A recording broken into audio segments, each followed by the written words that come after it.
ஒரே பள்ளி, ஒரே வகுப்பு, ஒரே பாடம், ஒரே மாணவர்கள், ஆனால் சம்பளம் மட்டும் வேற. இது எப்படிங்க நியாயம்? இதுதாங்க 26 நாளாக தமிழ்நாடு அரசு பள்ளிகளில் பணிபுரியும் இடைநிலை ஆசிரியர்கள் கேட்கும் ஒரே கேள்வி. சம வேலைக்கு சம ஊதியம் என்ற அடிப்படை நியாயத்துக்காகத்தான் ஆசிரியர்கள் சாலையில் நிற்கிறாங்க, போராடுறாங்க. இது வெறும் சம்பள பிரச்சனை மட்டும் இல்லைங்க, இது ஆசிரியரின் மரியாதை பற்றிய பிரச்சனை, அரசு பள்ளிகளின் எதிர்காலம் பற்றிய பிரச்சனை, மாணவர்களின் கல்வி பற்றிய பிரச்சனை. சட்டப்பேரவை கூட்டம் நடக்கும் நேரத்தில் தலைமை செயலகம் முற்றுகையிடும் அளவுக்கு இந்த போராட்டம் தீவிரம் அடைஞ்சிருக்கிற நிலையில் அரசு உடனே பணிக்கு திரும்ப வேண்டும் என்று அறிவுறுத்தி இருக்காங்க. இந்த மோதல் எதற்காக? இதன் முடிவு என்ன? இதில் யார் வெல்வார்கள், யார் பாதிக்கப்படுவாங்க? தமிழக அரசும் தமிழக முதல்வரும் என்ன சொல்ல போறாங்க? சாதகமான பதில் சொல்ல போறதாக அதிகாரப்பூர்வ தகவலும் வெளியாயிருக்கு. ஸோ இதை பற்றின முழு இன்ஃபர்மேஷனை தான் நாம் இன்னைக்கு நம்ம வீடியோவில் பார்க்க போகிறோம். சப்போஸ் இப்போ தான் ஃபர்ஸ்ட் டைம் நம்ம சேனலுக்கு வரீங்க அப்படின்னா மறக்காமல் நம்ம சேனலை சப்ஸ்கிரைப் பண்ணிருங்க, கூட பெல்லைக்கானை கிளிக் பண்ணுங்கள். அப்படின்னா தான் இது மாதிரியான இன்ஃபர்மேட்டிவ் வீடியோ உங்களால் ரெகுலராக பார்க்க முடியும். வாங்க வீடியோக்குள்ளே போகலாம். கடந்த 26 நாட்களாக தமிழக அரசு பள்ளிகளில் பணிபுரிகிற இடைநிலை ஆசிரியர்கள் ரொம்பவே மன உளைச்சலோட வேதனையோட போராட்டம் நடத்திட்டு வர்றாங்கன்னு எல்லாருக்குமே தெரியும். ஏன்னா இவங்க கேட்கறது எதுவுமே எக்ஸ்ட்ரா சலுகைலாம் இல்லை. ரொம்ப சிம்பிளாக நாங்கள் செய்கிற வேலைக்கும் அதே வேலை செய்கிற இன்னொரு ஆசிரியருக்கும் ஒரே சம்பளம் கொடுங்க அப்படிங்கிற சம வேலைக்கு சம ஊதியம் கோரிக்கை தான்.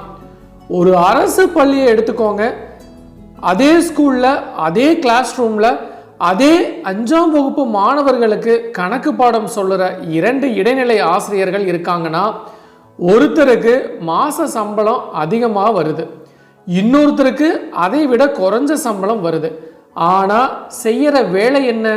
காலை ஸ்கூல் ஓப்பனிங்கில் இருந்து ஈவினிங் க்ளோசிங் வரைக்கும் same duty, same lesson plan, same exam paper correction, same parent teachers meeting, எல்லாமே ஒரே மாதிரி தான். ஆனால் சம்பளம், சேலரி மட்டும் டிஃப்ரெண்ட்டாக. இது ஒரு விதத்தில் என்னங்க நியாயம் இருக்குது? நீங்களே திங்க் பண்ணி பாருங்கள். ஒரு சாமானிய மக்களும் இதை அண்டர்ஸ்டாண்ட் பண்ணிக்குவாங்க.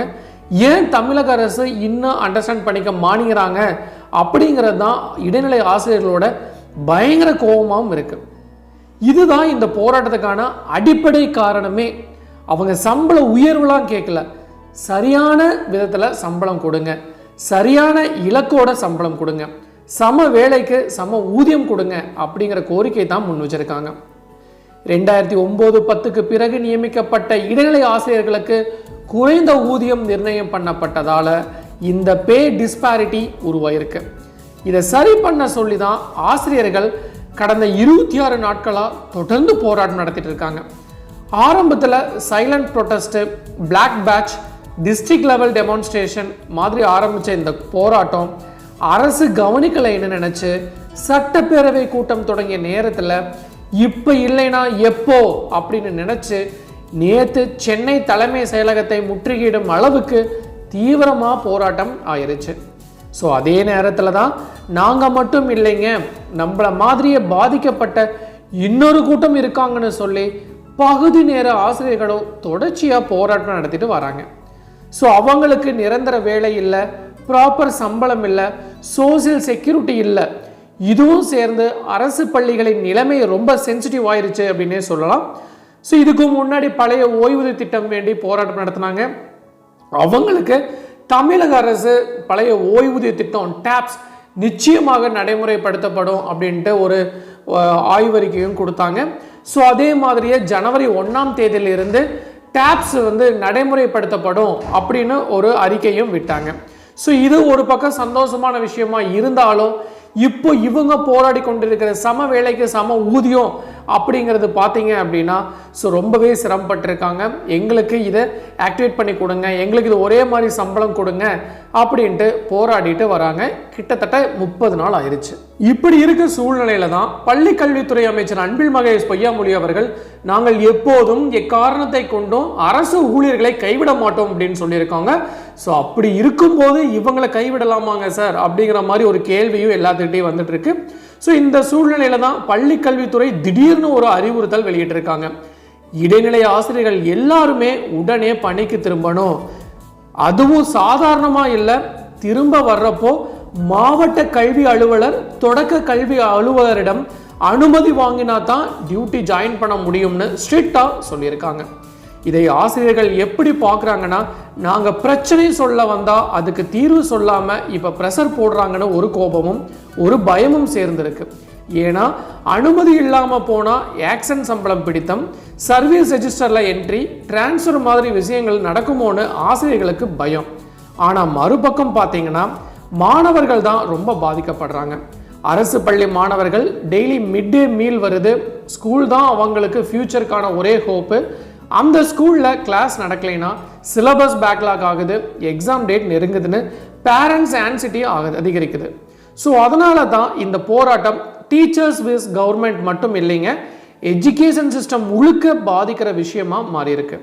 ஆசிரியர்கள் சொல்றாங்க, நாங்கள் நாளைக்கு ஸ்டூடெண்ட்டுக்கு ஹானஸ்டியாக பாடம் சொல்லணும்னா இன்றைக்கு அரசிடம் எங்களிடம் ஹானஸ்டியாக நடக்கணும், அரசு தரப்பு ஸ்கூல் பாதிக்கக்கூடாதுன்னு சொல்றது. இப்போ இருக்கிற நிலைமையில 2 பேருக்கும் ஈகோ விட்டுட்டு டேபிளுக்கு வந்து பே டிஸ்பிராரிட்டி ஒரு கிளியர் டைம்லைன் உடன் தீர்வு கொடுத்தா தான் இந்த பிரச்சனை முடியும். இல்லைன்னா இந்த போராட்டம் இன்னும் பெருசா மாறும்.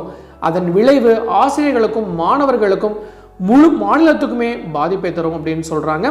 ஸோ இதுவும் ஒரு விதத்தில் கரெக்டாக தான். இன்னும் கொஞ்ச நாளில் பார்த்தீங்கன்னா பொது தேர்வு வர இருக்குது. ஸோ 10th 12th மாணவர்கள்லாம் வந்து தேர்வு எழுத போகிறாங்க. இந்த சூழ்நிலையில் இவங்களுக்கு ரொம்ப முக்கியமான காலகட்டம் இந்த கடைசி 2 மாதங்கள். ஸோ இந்த 2 மாதங்கள்லையும் இது மாதிரி போராட்டம் நடத்தினா ஆசிரியர்கள் இல்லாமல் கவர்மெண்ட் ஸ்கூலில் படிக்கிற மாணவர்கள்லாம் வந்து ரொம்ப சிரமப்படுறாங்க அப்படிங்கிற நியூஸ் ஒரு பக்கம் நமக்கு வந்துட்டு இருக்கு. ஸோ இதெல்லாம் கருத்தில் கொண்டு இப்போ பட்ஜெட் கூட்டத்தொடர் நடந்துட்டு இருக்கு. ஸோ இந்த இடைக்கால பட்ஜெட்லேயே முதலமைச்சர் அவர்கள் கனிவான வேண்டுகோளாக எல்லாரும் வைக்கிறாங்க. ஸோ தயவு செஞ்சு எங்களுக்கு சம ஊதியம் கொடுங்க அப்படின்னு தான் நாங்கள் கோரிக்கை வைக்கிறோம். புதுசாக எங்களுக்கு சம்பள உயர்வு வேணும் அப்படின்லாம் வந்து நாங்கள் கோரிக்கை வைக்கல, சம ஊதியம் கொடுங்க எங்களுக்கு, அது மட்டும் போதும் அப்படின்னு தான் வந்து ஆசிரியர்கள் வந்து போராடிட்டு வராங்க. ஸோ இது நீங்கள் எப்படி பார்க்குறீங்க அப்படின்னு எனக்கு தெரியல. ஸோ என்னை பொறுத்த வரைக்கும் பார்த்தீங்கன்னா இது ரொம்பவே முக்கியமான விஷயமாக தான் நான் கருதுகிறேன். ஸோ நான் இறுதியாக சொல்ல வேண்டியது ஒன்று தான், இது அரசுக்கு எதிரான ஆசிரியர்கள் என்ற பிரச்சனை இல்லை, இது சம்பளம் பற்றிய ஒரு கோரிக்கையும் மட்டும் இல்லை. வகுப்பறையில் நின்று குழந்தைகளின் எதிர்காலத்தை உருவாக்கும் ஆசிரியருக்கு நியாயம் கிடைக்க வேண்டிய தருணம் இது. அதே நேரத்தில் பார்த்தீங்கன்னா பள்ளிக்கு செல்லும் மாணவனின் கல்வியும் ஒரு நாள் கூட வீணாகக்கூடாது. அரசு உடனடி தீர்வு தராமல் அழுத்தம் மட்டும் கொடுத்தால் பிரச்சனை முடிவுக்கு வரவே வராதுங்க. ஆசிரியர்களும் மாணவர்களின் எதிர்காலத்தை நினைத்து ஒரு நிலைப்பாட்டை எடுத்தே ஆக வேண்டும். சம வேலைக்கு சம ஊதியம் என்பது சலுகை அல்ல, அது உரிமை. அந்த உரிமை கிடைக்கும் வரை இந்த குரல் ஒலிக்கும். அந்த உரிமை கிடைத்தால்தான் அரசு பள்ளிகளின் மரியாதையும் கல்வி தரமும் உயர்வடையும். இந்த விவகாரத்தில் நீங்கள் என்ன நினைக்கிறீர்கள் என்பதை கருத்தாக சொல்லுங்கள். இந்த விவாதம் தொடர வேண்டியது மிக மிக அவசியம். நாம் அனைவருமே இந்த ஆசிரியர்கள், அதாவது இந்த இடைநிலை ஆசிரியர்களுக்கு சம ஊதியம் வேண்டி நாம் எல்லாருமே அவங்களுக்கு சப்போர்ட் பண்ணுவோம். ஸோ நிச்சயமாக இந்த வீடியோ உங்கள் எல்லாத்துக்குமே பிடிச்சிருக்குன்னு நினைக்கிறேன். ஸோ இதுலேருந்து முதலமைச்சர் ஒரு நல்ல சொல்யூஷன் கொடுப்பார் அப்படின்ட்டு எல்லாரும் வேண்டி இறைவனை வேண்டிக் கொண்டு மீண்டும் இன்னொரு நாள் இது மாதிரி சுவாரஸ்யமான இன்ஃபர்மேட்டிவ் வீடியோவுடன் உங்களை சந்திக்கும் வரை உங்களிடமிருந்து விடைபெறுவது உங்கள் மஞ்சள் மாநகர மைந்தன் சிவா.